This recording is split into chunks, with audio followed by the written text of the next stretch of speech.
آج ہم برگروں کے بازار کے بارے میں بات کریں گے۔ تو ہمارے سامنے ہے مانگ، فراہمی۔ یہاں اس قیمت کے اوپر اور مانگ کے کرف کے نیچے جو حصہ ہے وہ ہے خریداروں کا فائدہ۔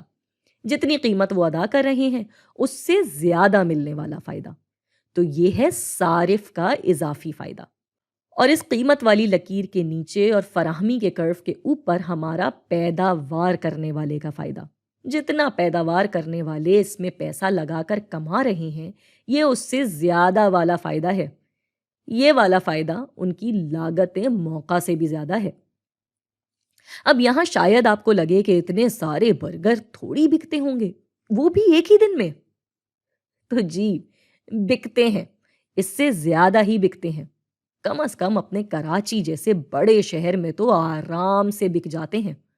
اب ہم یہاں یہ نہیں کہہ رہے کہ یہ ایک ہی دکان سے بک رہے ہیں، بس اتنے برگر ایک شہر میں بک رہے ہیں۔ اب وہ بے شک ایک دکان سے بکیں یا اس سے زیادہ سے، برگر اتنے ہی بک رہے ہیں۔ تو اب ایک دن حکومت سوچتی ہے کہ یہاں تو برگروں کی ٹھیک ٹھاک بکائی ہو رہی ہے اور حکومت کو قرضہ اتارنے کے لیے پیسہ بھی چاہیے، تو چلو برگروں پہ ٹیکس لگا دیتے ہیں، اور وہ فی برگر 1 روپے کا ٹیکس لگا دیتے ہیں۔ تو اب دیکھتے ہیں کہ اس سے ہوگا کیا۔ اگر ہم اس فراہمی کے کرف کو دیکھیں تو اس کے مطابق برگر بنانے والوں کو کم از کم 2 روپے فی برگر ملنا ضروری ہے، تبھی ان کا برگر بنانے کا فائدہ ہے، ورنہ وہ یہی پیسہ کہیں بھی اور لگا کر آرام سے منافع کما سکتے ہیں۔ اسی طرح اگر حکومت چاہتی ہے کہ اس شہر میں اس ہی طرح سے اگر فی دن کی بکائی ہوتی رہے تو اس کے لیے برگر بیچنے والوں کو کم از کم 3 روپے فی برگر کی کمائی کرنی ہوگی، تبھی وہ برگر بیچیں گے، ورنہ ان کا اس کام میں کوئی فائدہ نہیں ہے۔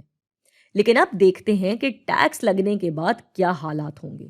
تو یہاں اگر ہمیں 3 لاکھ برگر بنانے ہیں تو بنانے والے کو ملنے چاہیے 3 روپے فی برگر، مگر خریدار کو تو 1 روپیہ ٹیکس بھی دینا ہوگا، تو اس کو پیسے دینے پڑیں گے 4 روپے۔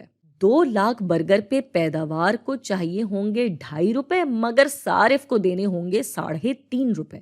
تو یعنی یہاں پہ فراہمی کا کرو صارفین کے نظریے سے تھوڑا سا تبدیل ہو جائے گا اور یہاں آ جائے گا، یعنی ان دونوں کروز کا آپس میں فاصلہ 1 روپے کا ہوگا۔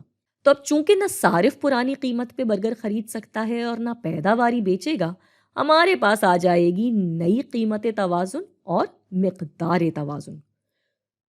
اب ہوگا کیا؟ اس سے پہلے تک تو یہ پورا حصہ ہماری ضرورت سے زیادہ والے فائدے کا تھا، جس میں ایک حصہ پیداواری کا تھا اور ایک خریدار کا، مگر اب اس میں سے کچھ حصہ ہم نے کھو دیا ہے، یہ والا حصہ، اور اس حصے کو کہتے ہیں ڈیڈ ویٹ لاس یا پورے کا پورا نقصان۔ اب ان سب میں حکومت کو کیا ملے گا؟ تو جی، فی دن بکائی ہی 3 لاکھ اور فی برگر ٹیکس ملا 1 روپیہ، تو ایک کو ضرب دیا 3 لاکھ سے تو ملے 3 لاکھ روپے فی دن۔ اب یہ دلچسپ اس لیے ہے کہ پچھلی دفعہ میں 3,50,000 تک کی بکائی ہو رہی تھی، تو حکومت کو لگا ہوگا کہ ان کو بھی 3.5 لاکھ روپے کا فائدہ ملے گا، یہ جانے سمجھے بغیر کہ اگر قیمت بڑھا دیں گے تو مقدار مانگ میں خود بخود کمی آ جائے گی، جو کہ اب ہو گئی ہے 3 لاکھ، اور اس کی وجہ سے ضرورت سے زیادہ والا فائدہ بھی ضائع ہو گیا، جو کہ اب نہ صارف کو مل رہا ہے اور نہ پیداواری کو اور نہ ہی حکومت کو۔ اور یہاں یہ بھی واضح ہے کہ صارف کا فائدہ بھی قیمتوں کے بڑھنے کی وجہ سے کم ہو گیا ہے، اور پیداواری کا فائدہ بھی، اور یہ اب ہو گیا ہے پیداواری کا اضافی فائدہ، اور یہ ہو گیا خریدار یا صارف کا اضافی فائدہ۔